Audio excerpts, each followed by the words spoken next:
Alas 5 na ng umaga ngayon. Lalakad ako papunta dun sa U-Bike. Magre-rent tayo at magbabike tayo papunta ng train station. Ngayon ay sobrang lamig, 16 degree. Hindi naman siya ganun kalamig pero humahangin kasi, kaya nadadagdagan yung lamig niya.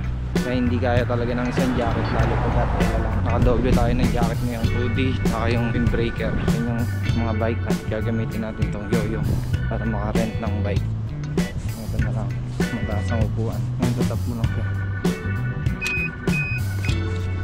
Tapos bunutin yung bike. Wala na-check yung gulong. Paminsan-minsan nagbabike ako papunta ng train station, lalo pag gantong umaga ako kaalis. Nagbabike na lang ako kasi masarap din magbike sa umaga, lalo ngayon malamig. Hindi mo maramdaman yung pagod. Hindi ka makakarent sa U-Bike na to hanggat di mo nare-register yung yoyo sa ARC mo. Ang ARC mo, siya yung ID mo dito sa Taiwan, residence permit mo. Ayun yung nagsasabi kung hanggang kailan ka lang pwede mo naraan dito sa Taiwan.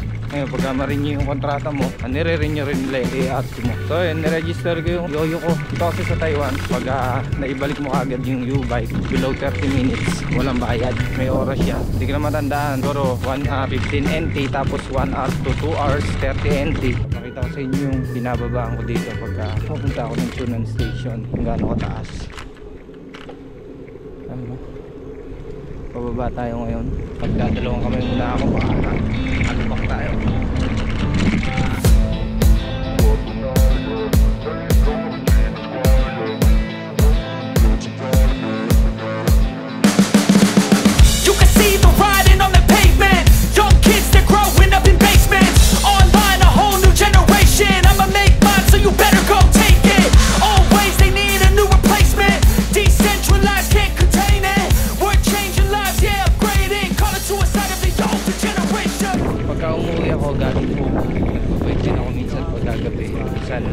Matagal kasi yung interval time ng bus, kaya nagbabike na lang ako.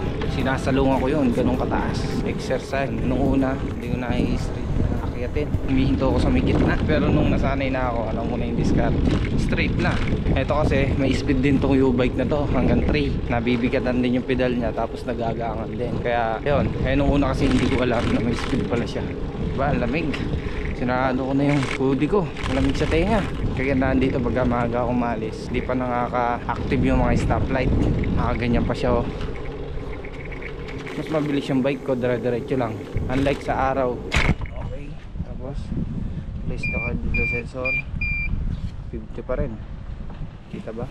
Basta yun, 50 pa rin yung balance ko, hindi mo na siya nabawasan. Gawin natin 540.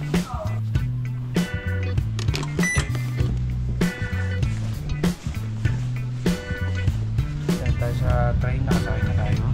Maghintay na tayo ng oras na 5:40 at alis na tayo dito sa Chunan.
Sunrise, mula-mula ang sunrise.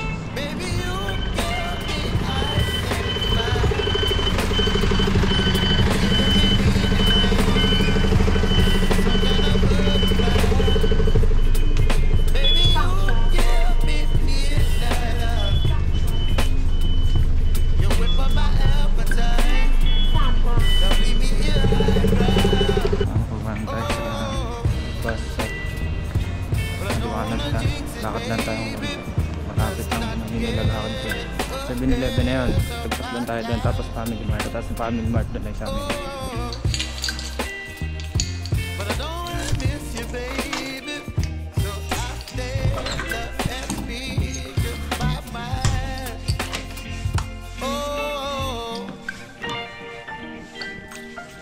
Just got home.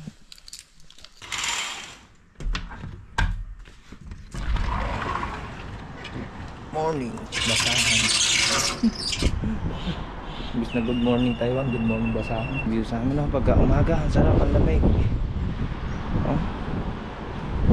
Of that view, kahit na puro building na yan. Ayan o. Sunrise na doon na, may mga ibon pa kung kita. Kaya na muna tayo sa loob.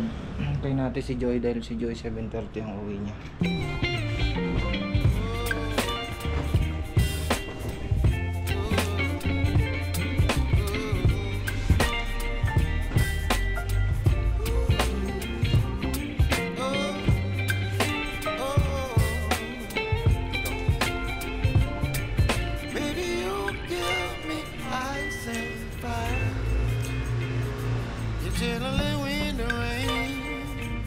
Some kind of butterfly.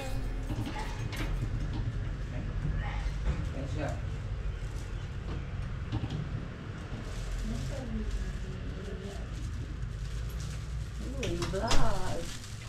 Hi vlog.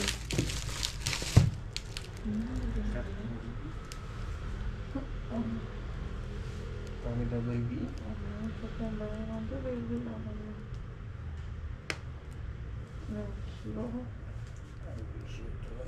Ito ang binili ni Joy na ulam. Chicken adobo and spaghetti. Hindi ka nakakain ito natin. Uy. Kaso mo naman ako mababy. Spaghetti. Masarap ba? Masarap? Ha? Hindi masarap? Masarap pa sa 7-Eleven. Hindi siya cheesy.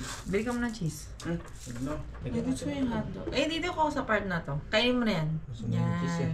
Ano naman? Pwede na din. Kasang ano? Kasang na rin yung birthday. Siyempre pag pambenta. Ha? Siyempre pag pambenta, ganun talaga yung lasa. Hindi. Masarap naman siya. Masarap naman. Masarap Pilipino.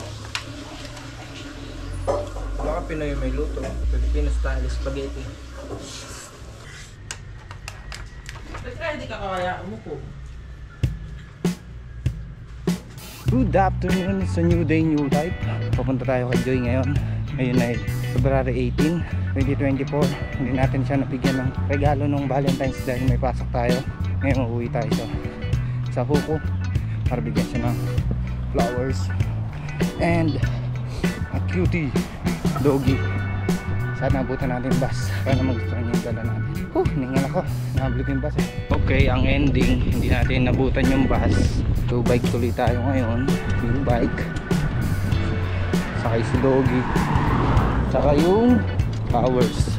Save lang natin flowers, mamaya na lang pagdating natin baka masira.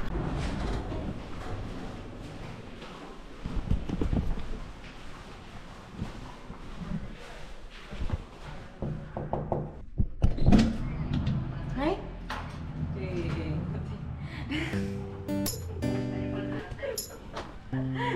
Si Charlie, oh.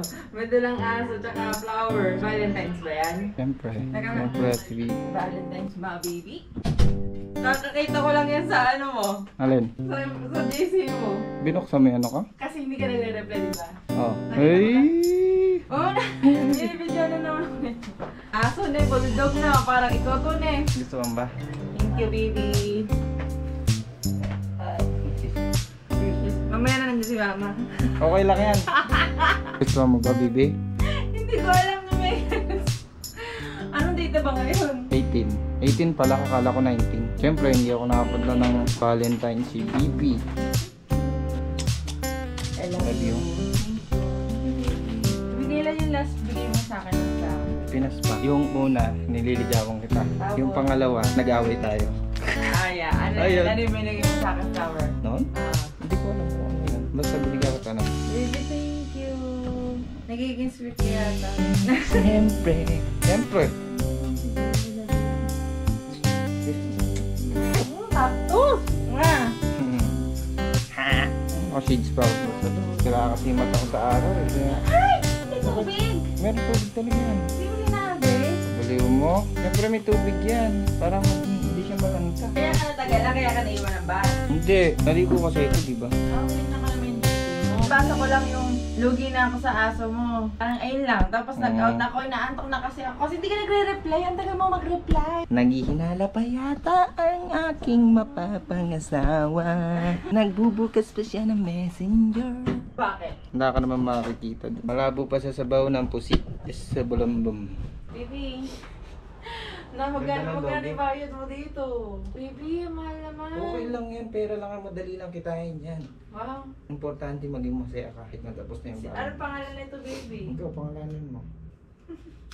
Ang cute naman. Parang hindi ko alam kung Cute galit yan, ba, ah. galit ba Cute yan, itsura ah. niya o ano. Kaya yan talaga yung tsura niya. Ganda, baby. Thank you.